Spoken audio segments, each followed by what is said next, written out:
ठीक आहे मित्रांनो. तर बघा, आपला जो कोर्स आहे हा आहे कन्स्ट्रक्शन सुपरवायझर, बांधकाम पर्यवेक्षक त्याला आपण म्हणतो. तर तो 1 वर्षाचा अभ्यासक्रम आहे, बरोबर. तर 1 वर्षाच्या अभ्यासक्रमामध्ये तुम्हाला 3 विषय शिकवले जातात. 3 विषय ते सुद्धा कोणकोणते? तर बघा, मटेरियल अँड प्रॅक्टिस हा एक विषय आहे. दुसरा विषय तुम्हाला इस्टिमेटिंग अँड कॉस्टिंग आहे. तिसरा विषय तुम्हाला सर्वेइंग अँड लेवलिंग हा आहे. तर हे जर तीनही विषय तुम्ही बघितले तर हे तीनही विषय एकदम बेसिक विषय, इंजिनिअरिंग मधले, सिव्हिल इंजिनिअरिंग मधले अतिशय बेसिक विषय हे 3च विषय आहेत की ज्यावरून आपल्याला जास्तीत जास्त साईटवरती वर्क सुद्धा करता येते. ते बघा कशा पद्धतीने. जर तुम्ही मटेरियल अँड कन्स्ट्रक्शन प्रॅक्टिस हा जर विषय घेतला तर त्या विषयात तुम्हाला सर्वात जास्त लक्षात येईल की सिव्हिल इंजिनिअरिंगमध्ये जे जे आपण मटेरियल वापरतो त्या संदर्भात सर्व जर माहिती असेल तर त्या मटेरियल अँड कन्स्ट्रक्शन या सब्जेक्टमध्ये आहे. मटेरियल कन्स्ट्रक्शन सब्जेक्टमध्ये जसं की तुम्हाला साईटवर वापरण्यात येणाऱ्या विटा, सिमेंट, रेती, गिट्टी, वेगवेगळ्या टाईपचे ॲग्रिगेट, वेगवेगळे टाईप्स ऑफ बार, वेगवेगळे मटेरियल्स, चुना सफेदी, तुमचे प्लॅस्टरिंग मटेरियल, असे वेगवेगळे मटेरियल्सवर तुम्हाला प्रॅक्टिकल आणि थेरॉटिकल नॉलेज दिलेलं आहे. म्हणजे त्यावरती टेस्ट सुद्धा घेण्यात येतात. कोणकोणत्या टेस्ट त्यावरती घेतात मटेरियलवरती, त्या कशा पद्धतीने यूज करायचं, त्याची बाय प्रोसिजर काय आहे. तर कन्स्ट्रक्शनमध्ये सर्वात महत्त्वाचा सब्जेक्ट कोणता झाला मटेरियलशी रिलेटेड म्हटलं तर मटेरियल अँड कन्स्ट्रक्शन प्रॅक्टिस हा सर्वात महत्त्वाचा एक विषय. त्यानंतर जर दुसरा विषय तुम्ही बघितला तर तो आहे इस्टिमेटिंग अँड कॉस्टिंग, ज्यामध्ये आपल्याला एखादी क्वांटिटी कशी कॅल्क्युलेट करायची की जेणेकरून आपल्याला एखाद्याला सांगता येईल की तुम्हाला साईटवरती एवढं मटेरियल मला उपलब्ध करून द्यायचं आहे. ते मटेरियल किती उपलब्ध करून द्यायचं, कशा पद्धतीने उपलब्ध करून द्यायचं, कोणकोणतं मटेरियल किती किती तुम्हाला लागेल याची बाय कॅल्क्युलेशन जर करायचे असेल तर हे सर्व कॅल्क्युलेशन तुम्हाला इस्टिमेट या सब्जेक्टमध्ये शिकायला मिळेल. Estimate subject. त्यानंतर तुम्हाला ऑल ओव्हर जर बिल्डिंगचं पूर्ण इस्टिमेट काढायचं असेल, म्हणजे एखाद्याला जर बिल्डिंग कॉस्ट काढायची असेल तर त्या बिल्डिंगची कॉस्ट सुद्धा तुम्हाला या इस्टिमेट सब्जेक्टमध्ये काढता येईल. म्हणजे हा सुद्धा तुमचा एक बेसिक सब्जेक्ट झाला. त्यानंतर जर तुम्ही बघितलं पुढे तर तुम्हाला सर्वेइंग अँड लेवलिंग हा एक सब्जेक्ट आहे. सर्वेइंग अँड लेवलिंगमध्ये जर तुम्ही विचार केला तर तुम्हाला असं लक्षात येईल की जे काही यामध्ये सिलेबस दिलेला आहे तो तुमचा प्रॅक्टिकल वर्कवरती आहे. म्हणजे जर तुम्ही त्यातला सिलेबस बघितला तर त्यामध्ये चेन आहे, कंपास आहे, थेडोलाइट आहे, प्लेन टेबल आहे. त्यानंतर त्यामध्ये वापरण्यात येणारे वेगवेगळे इन्स्ट्रुमेंट आहे, क्रॉसटाप आहे. तर हे जे काही इन्स्ट्रुमेंट आहे, त्यानंतर तुमची लेवल आहे, हे जे काही इन्स्ट्रुमेंट आहे या इन्स्ट्रुमेंटचा उपयोग तुम्हाला साईटवरती सर्वेक्षण करताना हे सगळे इन्स्ट्रुमेंट हाताळता यावे त्यासाठी संपूर्ण सिलेबस हा कव्हर केलेला आहे. म्हणजे बघा, हे तीनही सब्जेक्ट एकदम बेसिक सब्जेक्ट असून डिप्लोमाला, डिग्रीला म्हणजे डिप्लोमा इन सिव्हिल किंवा बी इन सिव्हिल जे कोणी मुलं करत असतील त्यांना सुद्धा हा सब्जेक्ट जो 1 वर्ष अभ्यासक्रमाला आहे जसाच्या तसा तो डिप्लोमा इन सिव्हिल आणि बी सिव्हिल या दोन्ही याला जसा तसा अभ्यासक्रम दिलेला आहे. म्हणजे आपण या 3 विषयात जर विचार केला तर 3 विषयाचं प्रॅक्टिकल आणि 3 विषयाची थेअरी हे आपण कोणाच्या लेवलमध्ये शिकत आहे, डिप्लोमा आणि डिग्रीच्या लेवलमध्ये पूर्णपणे नॉलेज घेऊन शिकत आहे, बरोबर. आणि हे बेसिक सब्जेक्ट असल्यामुळे आपल्याला कन्स्ट्रक्शनवरती सर्वात जास्त या 3च विषयाचा अभ्यास शिकणार आहे. आणि आपला अभ्यासक्रम सुद्धा हा 1च वर्षाचा आहे. त्यामुळे आपल्याला जास्तीत जास्त या 3 सब्जेक्ट विषयी नॉलेज पाहिजे असते. तर मग बघा, हे 3 विषय आणि याच्यात असणारे 2 प्रॅक्टिकल असं मिळून हा 1 वर्षाचा अभ्यासक्रम बनलेला आहे. 3 विषय कोणते? मटेरियल, इस्टिमेट आणि सर्वे. आणि 2 विषयाचे प्रॅक्टिकल, ते म्हणजे मटेरियलचे प्रॅक्टिकल 200 मार्क्सला आणि तुमचं सर्वेक्षणाचं प्रॅक्टिकल 100 मार्क्सला. आणि थेअरी तुमची 100 100 100 असे 300 मार्क्स थेअरी आणि 300 मार्क्स प्रॅक्टिकल असा टोटल 600 मार्क्सचा सिलेबस आणि 600 मार्क्सचा पेपर्स एक 1 इयर कन्स्ट्रक्शन सुपरवायझर या कोर्सला दिलेला आहे. त्यामुळेच या गोष्टीचं महत्त्व सुद्धा वाढलेलं आहे मित्रांनो. बघा, तुम्हाला लक्षात येईल की जर तुम्ही हा कोर्समध्ये ॲडमिशन घेतली तर त्याच्यामुळे तुम्हाला होणारे फायदे कोणते आहेत. त्यामुळे होणारे तुम्हाला फायदे कोणते, तर ते महत्त्वाचे मुद्दे सुद्धा तुम्ही लक्षात घेतले पाहिजे. सर्वात पहिले महत्त्वाचा मुद्दा म्हणजे जर तुम्ही शासकीय विभागात नोकरी करू इच्छिता तर शासकीय विभागात एक पद तुमच्यासाठी वाट बघत आहे. ते म्हणजे स्थापत्य अभियांत्रिकी सहाय्यक या नावाचं ते पद आहे. ते पद कुठे कुठे अवेलेबल आहे, तर ते जिल्हा परिषदला अवेलेबल आहे. जिल्हा परिषद अंतर्गत येणारे पंचायत समिती विभाग आहे.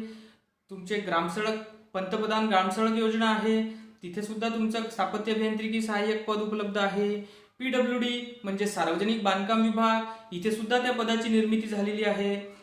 असे जर तुम्ही विचार केला तर तुमचे मॅक्झिमम गव्हर्नमेंटनी जेथे जेथे गव्हर्नमेंटचे ऑफिसेस आहेत, जे जे विभाग आहेत, त्या त्या विभागामध्ये तुम्हाला शासकीय नोकरीसाठी मुभा दिलेली आहे आणि हे पद वर्ग 3 मध्ये मोडतं.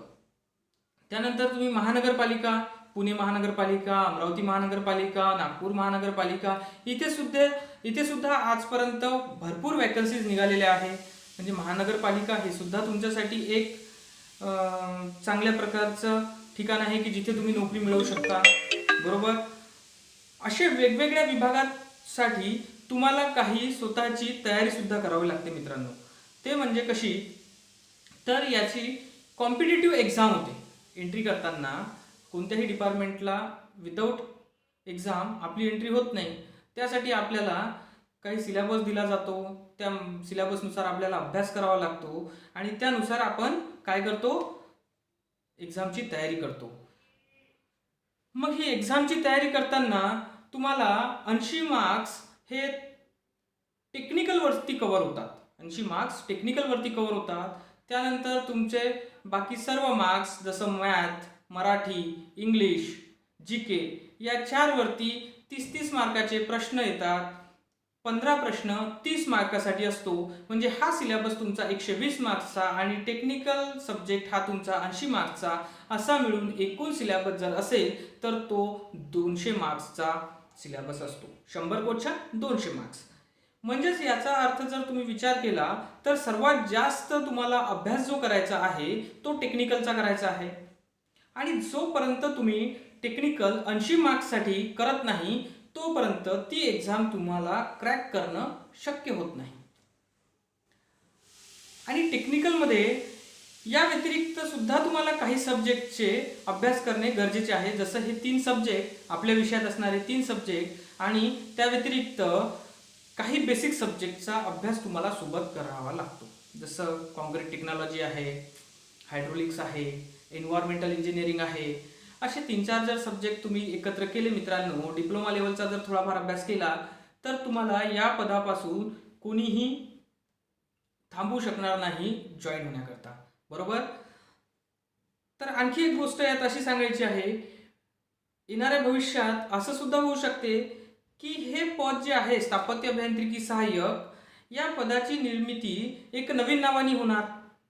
ते म्हणजे वर्क सुपरवायझर. त्याची प्रोसिजर सध्या सुरू आहे मित्रांनो, परंतु अजून ते पद लागू झालेलं नाही आहे. तर वर्क सुपरवायझर ही नवीन पदाची नियुक्ती, या पदाची जर निर्मिती झाली तर ती निर्मिती फक्त आणि फक्त 1 इयर कोर्स करिताच लागू राहणार आहे. जसं सध्याच्या परिस्थितीत तुम्हाला कॉम्पिटिशन करताना लक्षात येत असेल की डिप्लोमा डिग्रीचे मुलं सुद्धा या परीक्षेला 1 इयर स्थापत्य अभियांत्रिकी सहाय्यकच्या पदाकरिता रिक्रूट होताना दिसतात. परंतु जर वर्क सुपरवायझरची पदाची निर्मिती जर झाली मित्रांनो तर तुम्हाला संपूर्णपणे 1 वर्ष अभ्यासक्रम केलेल्या मुलांनाच वर्क सुपरवायझरची परीक्षा देता येणार. वर्क सुपरवायझर म्हणजे स्थापत्य अभियांत्रिकी सहाय्यक हे दोन्ही पद म्हणजे समकक्ष. फक्त पदाचं नाव बदलवण्यात येईल भविष्यात आणि ते पद जसेच्या तसंच राहील आणि त्यासाठी फक्त नियम बदलतील. ते म्हणजे वर्क सुपरवायझर पदाकरिता फक्त तुमचे 1 इयरचेच बांधकाम पर्यवेक्षक झालेल्याच मुलांना तिथे एंट्री आहे. आणि यासोबत समकक्ष असणारे फक्त डिप्लोमा किंवा समकक्ष असणारे अभ्यासक्रम, आपण डिप्लोमा नाही म्हणू शकत त्याला, समकक्ष असणारे अभ्यासक्रम जे शासन वेळोवेळी ठरवून देईल त्या पद्धतीने. तर अशा पद्धतीने तुम्हाला हे झालं. शासकीय विभागात जर नोकरी करायची असेल तर अशा पद्धतीने सर्व गोष्टी लक्षात घ्याव्या लागतील. बरोबर, त्याचं प्रिपरेशन तुम्हाला करावं लागेल. त्यासाठी तुमची मानसिक तयारी चांगल्या पद्धतीने करावं लागेल. आणि सध्या तुमची ती तयारी करत असताना काही मटेरियल तुम्हाला कलेक्ट करावं लागेल, काही पुस्तकांचं मटेरियल तयार करावं लागेल, काही MPSCचे क्लासेस तुम्हाला जॉईन करावे लागतील. याची सुद्धा मानसिक तयारी करून ठेवा मित्रांनो. बरोबर, सध्या लॉकडाऊन आहे. लॉकडाऊन पिरियड असल्यामुळे तुम्हाला भरपूर वेळ घरी मिळत आहे. तर भरपूर वेळ जर घरी मिळत असेल तर येणाऱ्या भविष्यात नक्कीच हा कालखंड गेल्यानंतर नक्कीच जागा निघतील मित्रांनो. गव्हर्नमेंटमध्ये जागा भरपूर रिक्त आहे. जर कोणी प्रिपेअर करू शकत असाल तर त्यांचं प्रिपरेशन चालू द्या आणि जास्तीत जास्त पद्धतीने गव्हर्नमेंट जॉब लागण्याचा प्रयत्न करा. जास्तीत जास्त त्यासाठी तयारी करा. त्यानंतर जर तुम्ही प्रायव्हेट सेक्टरचा विचार केला तर प्रायव्हेट सेक्टरमध्ये तुम्हाला सर्वात जास्त लक्षात येईल की कुठे कुठे तुम्हाला वर्क करता येतं. तर ते लक्षात घेताना आपल्याला असं लक्षात येईल की सगळ्यात पहिले प्रायव्हेट सेक्टर म्हणजे आपल्याला स्वतःच्या पायावर उभं होता येतं. अशा भरपूर संधी आहे बांधकाम पर्यवेक्षक झाल्यानंतर तुम्हाला स्वतःच्या पायावर उभं होण्यासाठी. ते कोणत्या?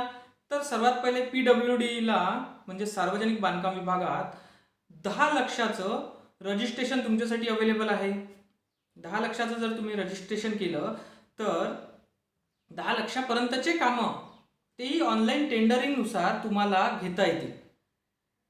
आणि त्याकरिता तुम्ही तयारी दाखवली तरच ते शक्य होईल.